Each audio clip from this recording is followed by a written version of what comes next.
Все относительно к чему-то. Я относительно умен, и относительно кому-то безотносительно влюблен. Мир можно мерить и измерить. Взял карандаш, все просчитать, проверить все, перепроверить и снова мир начать считать безотносительно. Считаю. Я относителен к тому, где в данном месте стих верстаю, без отношения ко всему. Но в это данное мгновение, возможно, может, через час, готов к моменту озарения и полюбить готовлюсь вас.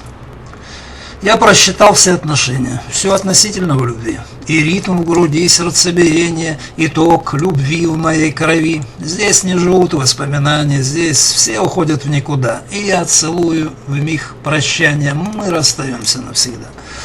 Вот нас уносят друг от друга, но относительно к чему? Мы бесконечны в центре круга. Я даже знаю почему. Я бесконечно отдаляюсь, в конце концов, вновь у тебя. Вновь относительно влюбляюсь. И говорю, ты вновь моя, но относительно кому-то. Я сделал все, и все не так. Но сделал снова почему-то. Но как обычно, абы как. Мир относителен в сознании, я относителен к нему. Вновь растворяюсь во внимании и даже знаю почему.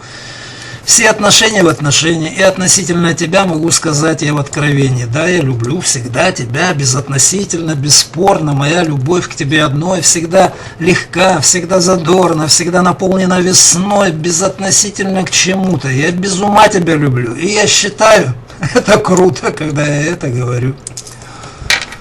Авторское чтение, стихи читал Сергей Копилов. Доброго вам вечера. Всем удачи.